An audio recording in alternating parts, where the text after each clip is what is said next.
What's going on, team? Welcome back along to the channel and welcome along once again to the Rugby Championship preview for round number 2. This weekend we've got two amazing games coming your way. The All Blacks will take on the Springboks and the Wallabies are up against the Pumas. This weekend could have a huge decisive factor into who will become Rugby Championship champions come the end of next weekend. But first things first, let's have a look at something a little bit different off the actual matches and something I've not really pushed on the channel this season like I have for other competitions or in previous years. But it is the SuperBru leaderboard for the Rugby Championship. Now, of course, we just wrapped up Super Rugby and it was 3 crowns won. Who was the champion for that leaderboard? But Rugby Championship time, there's only one thing I need to talk about, and that is big dramatic music. Come on.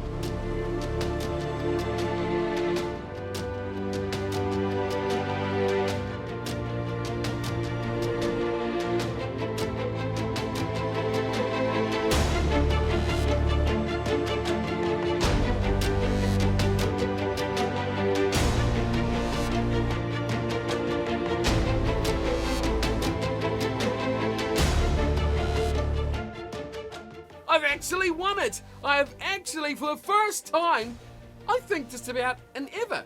I've got close before, but I don't think I've actually ever won it outright like we have this time in round 1 of the Rugby Championship. That is right. If you want to get involved, you still can. We'll have the link or the special code that you can join on with up in a very good second or two. But let's just enjoy this glorious view from the top of the leaderboard. Cornflake, number 1, yellow cap. And I did it by a mighty 0.17 points of a difference between myself and Devon in number 2 spot. Ben's Bros comes in third, a further half a point behind, and then it is way down in 5th. Our Super Rugby champion, 3 crowns won, who's still a bit off the pace in the driving maul. Taz down there in 9th and 10th, but let's be completely fair about the situation here. Everyone got the weekend's result right, didn't they? Everyone picked the All Blacks and everyone picked South Africa to get the jobs done. That was a majority pick. I think overall, globally, it was something in the high 80% for those results to come through. So no big surprise. What it came down to was margins and margins and margins and luck. It always comes down to a little bit of luck as well. Thankfully myself, I nailed that All Blacks Argentina game. That was a big one, 4-point different, nailed it. You would have seen on the preview last week as well. That was the making of my picks. Didn't quite get the Australia-South Africa game right. That was a bit of a blowout to what I was expecting it to be. But all in all, we come away with a nice yellow cap victory. So if you do want to join in to the Super leaderboard for my Rugby Championship lead, there is the code on screen now that you want to check it out. It is RUMPMISS. That's how you spell it, but how you say it, well, it's rumpmiss, isn't it? Don't know what, you can take that as you will. Things will pop to mind, but just keep them to yourself. And let's move on. And yeah, great time to be top of the table. Yellow cap in my grasp. It's been the first time I've actually deserved to wear this thing, so more than happy to come away with it. But let's get into the action while we're really here. All Blacks, Springboks, Wallabies, Pumas. That is round 2 of the Rugby Championship. We're going to preview the teams, have a look through the lineups, because yes, it's good doing it this late because we can have a look at the lineups. There's only 2 games. They all announced them around the end of the week, so here we go. A big chance to have a look at the starting 15, starting 23s for the 2 sides.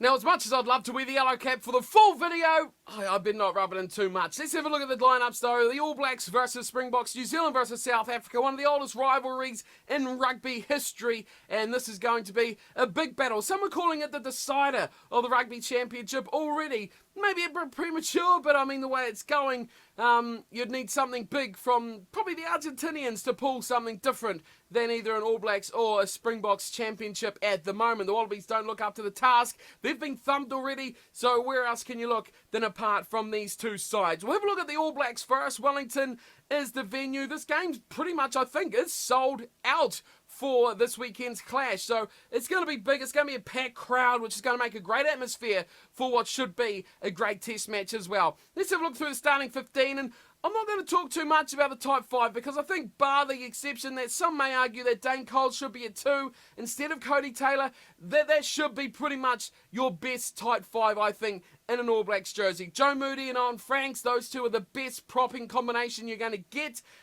Taylor certainly has played the key role at hooker over the last couple of seasons with the injuries to Dane Cole, so that's fine. Cody Taylor definitely is international quality player. And then, of course, second row, Brodie Retallick and Sam Whitelock. I mean, you can't look past that. There is almost no better combination in world rugby than what Retallick and Whitelock bring to that second row of the All Blacks. Moving into the back row, though, and this is where the question marks or the possible potential matchups or advantages that the opposition may get over this All Blacks team. And it's a back row where you look at Kieran Reid and say, okay, old Redo, yes, he's going to be there. He's a captain. He's a number 8. That is his job, that's his position, and when you look at a full-strength All Blacks team, he is there. But I think it's really the number 6 jersey here that we've got to look at and say, big opportunity right now for Shannon Frizzell to stake his claim for that number 6 jersey. Now, there's a lot of options that the All Blacks coaches could go here later on in the season. You've got guys like Ardie Savea,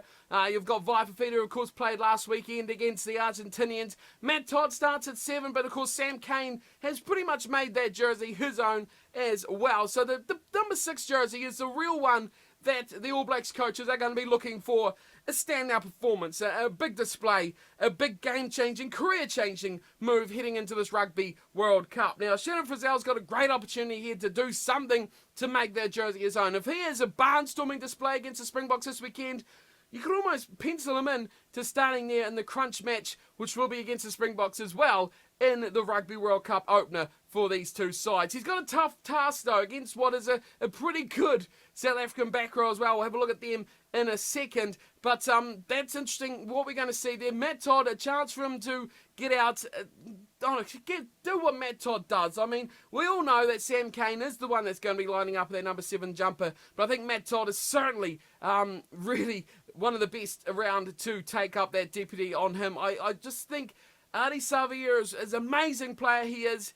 He's a different sort of player to what we know from a Sam Cane or a Matt Todd. Those guys are real ruck disruptors, aren't they? The jacklers, as they call them. Whereas Ardie Savea, although he does have his moments in that sort of role, he is really an aggressive and barnstorming runner of the ball. So where he fits in, I'm not quite sure. Impact off the bench, I think, ultimately is going to be his big showing in the big matches later on this year, and you'd imagine that is where he's going to be at his best. But he's a fantastic player, and it's hard to think he's not going to actually have a bigger role in the starting presence as great as he's been, not just this season, but in history as well. Of course, Reid will be at number 8, so that's the pack sorted out for Frizzell. Big opportunity for him, and I hope that Matt Todd, of course, part of that dynasty that is Crusaders, you know he's not rubbish. He is a fantastic player as well.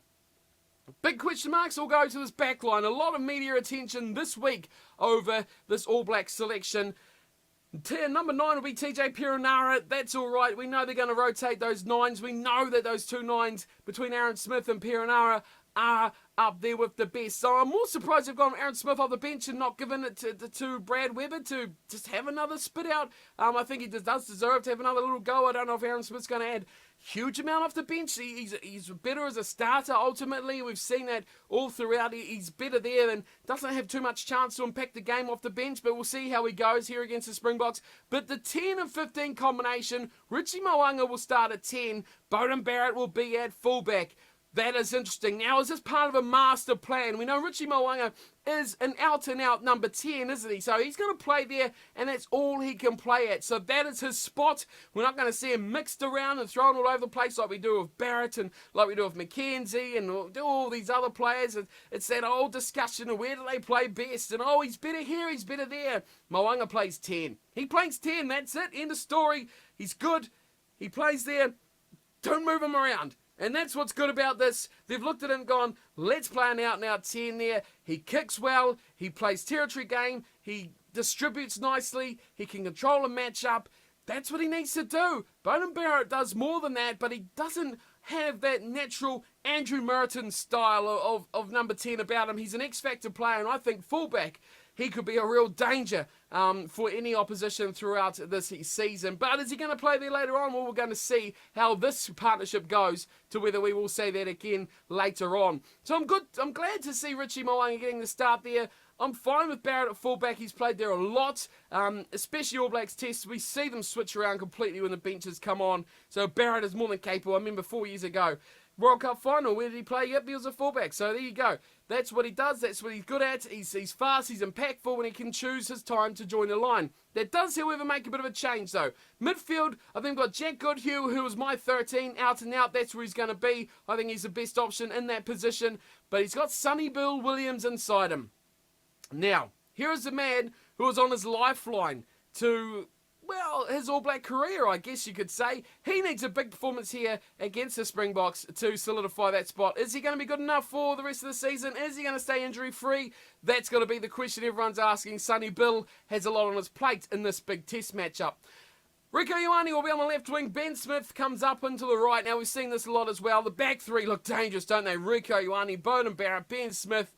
Boy, what else could you wish for apart from the fact that Rieko could actually hold the ball in two hands just for once or twice? Will be quite nice, Rieko. That would be very good indeed.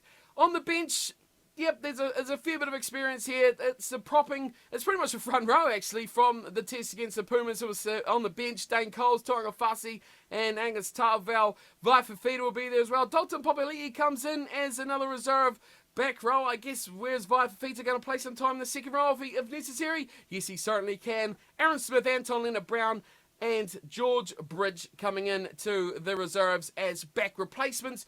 Looks pretty good, looks pretty strong. Anton Leonard-Brown, I imagine, will come on for Sonny Bill at some point, whether he's having a great game or not. And George Bridge, we know his versatility as well. That back three is all his, and he can come on wherever he likes as well. So, good little bench, strong little bench, and I was impressed with the way that Tarval and Toanga Fasi played against the Argentinians. I was a bit concerned in that area. They come up pretty good, I thought, overall, and didn't get too run over. So I'm more than happy with them to come onto the field and make an impact for the team. Moving on now to the South African side, and this has taken a lot of change from the team that thumped the Wallabies last weekend, and it's a very, very good side as well. And you'd look at this and say, is this the best 15 South Africa can choose at this point in time? The front row, yes, it's good. It's Stephen Kitshoff, Malcolm Marx, and Frans Malherbe. Then is a very, very good front row. Malcolm Marx hasn't had the best year of his pretty illustrious career, but he is still a very, very impactful player. And you'd think this is going to be a massive battle, isn't it? The front rows clashing like this. That is two very, very good front rows. Who is going to get the advantage at scrum time? You'd have to just about give it to the South Africans, wouldn't you? I mean, Joe Moody and Owen Fraggs are very good props, but so is Malherbe and Kitshoff. I am really looking forward to see the scrummage battle here, and I just can't help myself but tip this one slightly to the Springboks. In the second row, it's really hard to come up against guys like Retallick and Whitelock, but Franco Mostert and Ebenezer Beef still really, really good. No Lud Diaga in the side this week. He played against the Wallabies last weekend, so he takes a step out of the starting 15. Mostert will get the start instead, but I do think they've got really good options. I do like the Diaga-Etzebeth combination in the second row, but I think we will see that. That's probably one of the few things I'd change into this type 5 for the Springboks. Still very good. Expecting big things from Etzebeth. I think he's one of the world's classiest second rows as well. Hasn't had his best last few years, but I expect big things from him in the World Cup year. Now the back row. Something I'm just not convinced about with these South Africans is Peter Steph Toy playing at number 7. Now, we know he's a great player, and of course he was a second rower a season or two ago.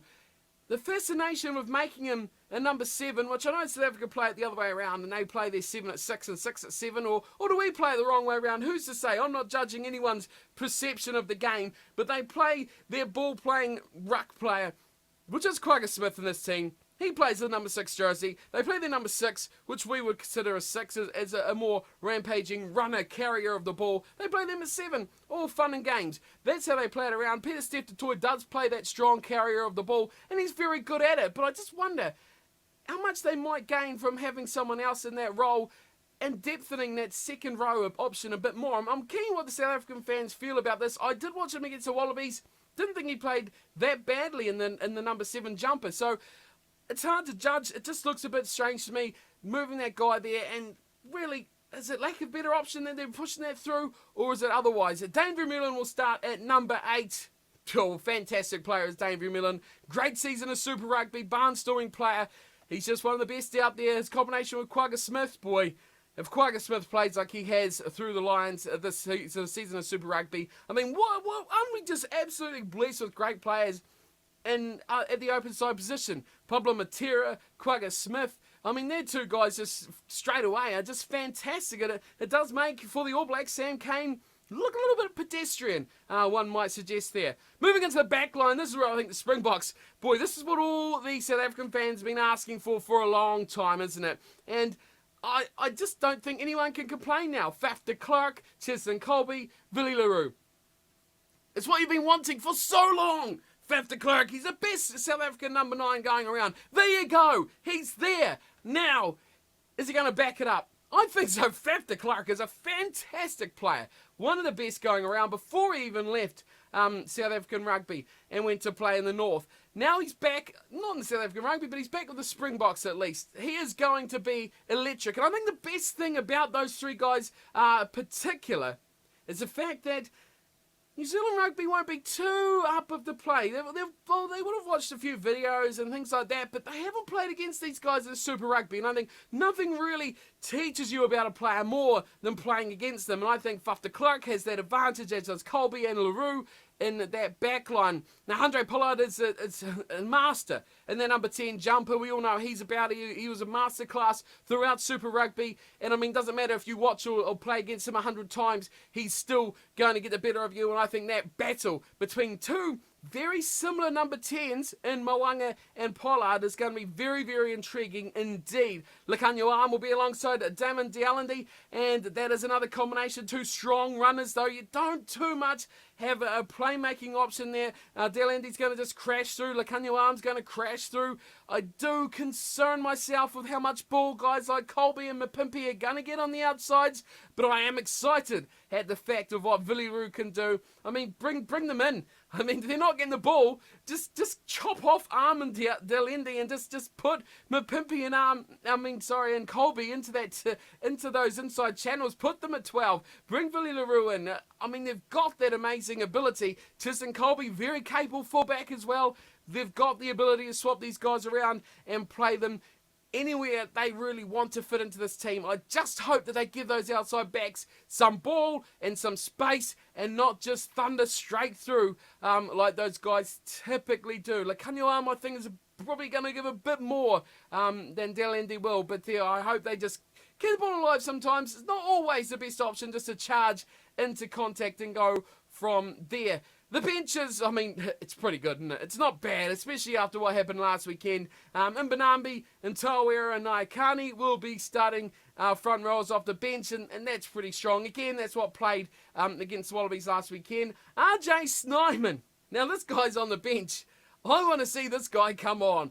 He's brilliant, isn't he? He is a real enforcer. He's a real bit of mongrel. And he's going to add something quite dynamic to this game when he comes on. So I'm excited for when we see Snyman come into the field. Francois Lowe again backs up from last weekend. Herschel Youngkies, who was fantastic against the Wallabies. He's starting on the bench as well. Francois Steyn and Jesse Krill will be the other two. Francois Steyn, he's going to add a real dimension to this game. I think his ability to just get into this game and I guess show his wares of what he can do. Again, another player that in New Zealanders won't be too familiar with. I think he can definitely add another dimension to the South African game, which is going to be pretty interesting as well. Let's look at the two lineups for these two sides. Now, we might as well go straight into it and make our picks, should we not? We're right here doing it. So let's go into round two.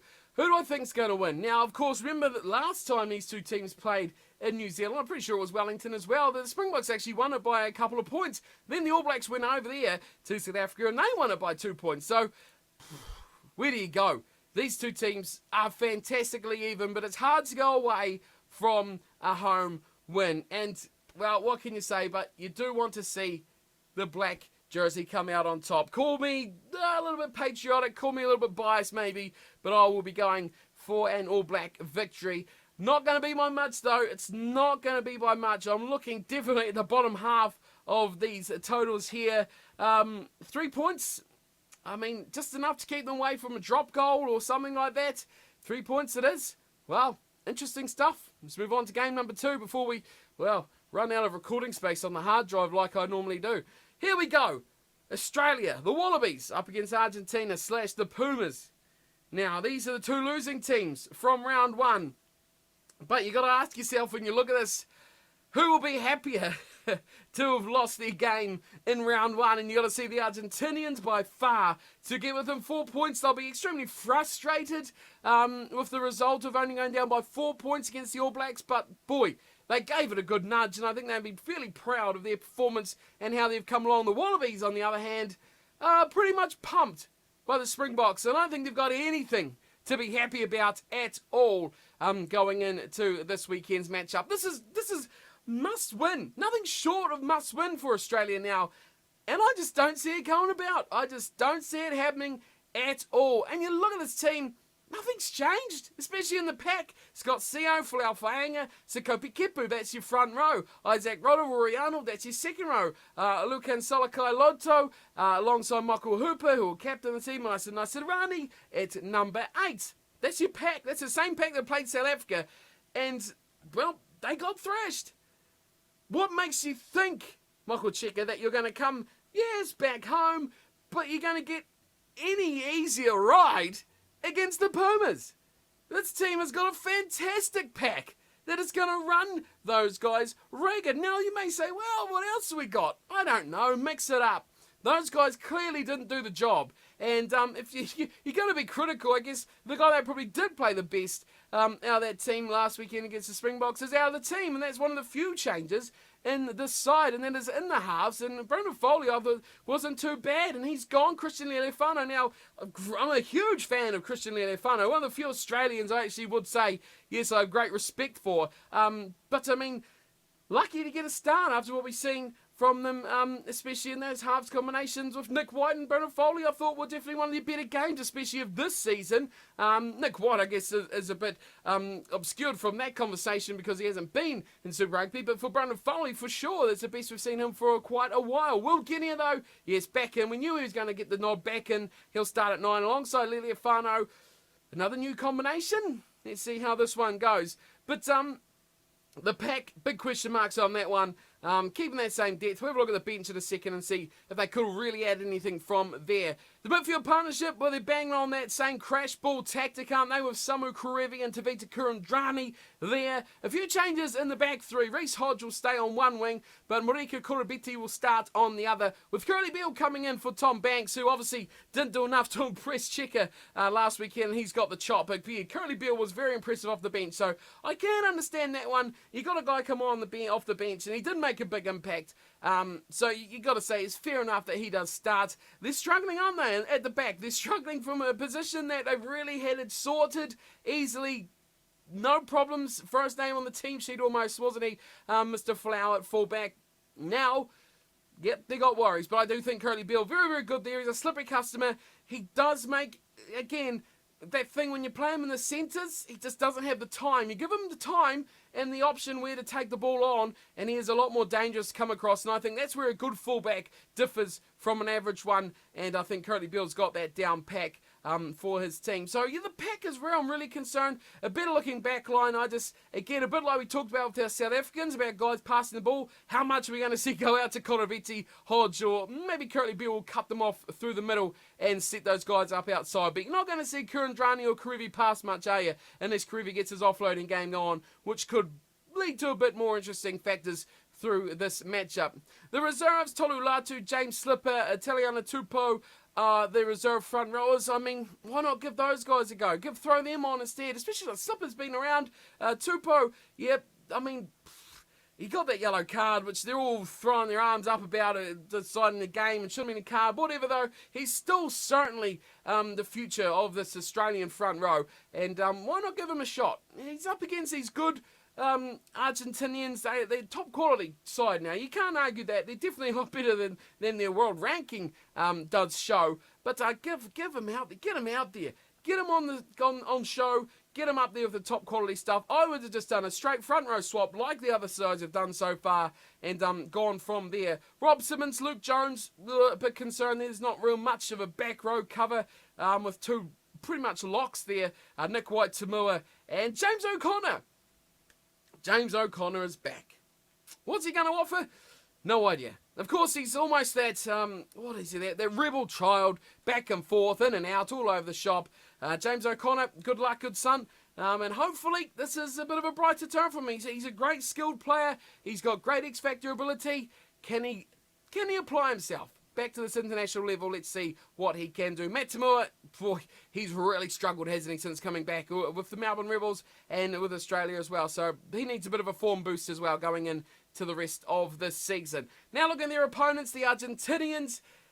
This team played well. This team played super, super well against the All Blacks last weekend. And they've kept pretty much most of it together. The front row's got the one change. Chaparro and Fagalo will be the propping combination, but Matoja comes on in the place of Creevy. The second row stays the same. Guido Pitti and Tomas Lavanini will be there together. And the back row has a little bit of a change. Of course, Matera. Oh, Matera. I think he's one of my favourite players going around right now. Pablo Matera is just fantastic. And I think he is going to run that back row of the Australians completely off their feet. Tomas Lozana, another one, very agile, very quick. I mean, you look at this Australian back row, and the thing I look and compare here is they've got Salakai Loto and Naisarani. Two big boys who carry very strongly. But where they're going to probably struggle is the speed and ability of guys like Lozana and Matera to step it up a gear and run those guys off their feet. They're going to beat them to breakdowns. They're equally as strong. Don't even go anywhere near away from that. And then, of course, the Pumas have Facundo Issa, who is their big boy at the back, who's going to do a lot of damage. So Michael Hooper's got a big job on his hands here because he's going to have to be the first guy to those rucks. He's going to have to secure that ball. He's going to have to do a lot of hard work to keep these Australians going around the field. But I'm excited once again to see Pablo Matera. He's a fantastic player and another big season for him. He's going to lead these Argentinians around the field very, very nicely. Into their back line, Tomas Cobelli will start at 9. He'll partner once again Nicolas Sanchez in the halves. And the rest of the back line, much the same here. The midfield partnership, De La Fuente alongside Matthias Moroni. And then the back three, Ramiro Mojano will be on the left wing. But hey, welcome back. And this guy was one of my favourite players 2, 3, 4 years ago when he was playing for the Argentinians. Santiago Cordero, this guy, yes, he's back. He is back, and that makes me extremely excited. I love the ability of Santiago Cordero. Great ability, great speed, but his ability to change directions and step and his agility, I guess probably the better word for it, is just phenomenal. He's deceptively quick. He's nippy. He's small enough. He's a great little player. And he really, for me, revolutionised this Argentinian rugby going from the old, oh, good scrum, me man, good scrum, that's all we do, to a team that can actually attack and have good players who score tries on the wing, exciting, attacking rugby. He was, I think, one of the real leaders in that revolution, I guess, of Argentinian rugby. Jacqueline Tucalet will be at fullback for the Pumas as well. Another one, very good attacker, but boy, I'm excited. Pablo Matera and Santiago Cordero. Oh, give me some more of those guys. They are fantastic players for Argentina. That's what I'm looking forward to seeing. On their bench, Sakino, Vivas, and Herrera will be the front row replacements. Matthias Alimalo, oh, what a player to have off the bench, as well as Leguzamon. Itakura will be the scrum half replacement. Badisha will be the fly half, and Matthias Orlando will start in number 23. But have a look at that, though. Kurabetsi, Hodge, and Beale up against Cordero, Mojano, and Tucalet. I think the Wallabies are going to get done here. I think the Wallabies are going to get done quite convincingly. Let's go to it, though, shall we? Let's go to matchup number 2. Let's go to matchup number 2. And I tell you what, this is easier than the first match to pick. Give it to me. Argentina by 8. No problems. Lock it in. We are done. That's it. I think this is going to be a big win for the Pumas. I can't wait to watch it. It's not too far away now. So get on board. get in there, get involved in SuperBru as well, and let us know in the comments what you think about these matches coming up. As always, I dribble on far too long about these matchups, so apologies for that, but I hope you all enjoyed having a listen to me dribble away, as always, about the upcoming Rugby Championship fixtures. Do get involved in the SuperBru leaderboard. You can join. I'll leave a link in the description below if you want to go hit that instead and go and join up. But as always, thanks for watching. Let me know your thoughts on the matchups this weekend. And of course, don't forget to follow me on Twitter as well. You can catch that in the description, where we always have good chats over the match days with what's happening, abuse some referees, abuse guys not performing, and just stand in awe of some of the spectacular that happens over the weekend's action. But until next week, when we have a look at round 3, and maybe we'll have a look at potential champions as well, and maybe upsets happening over this weekend's games. Until then, thanks for watching, and as always, take care.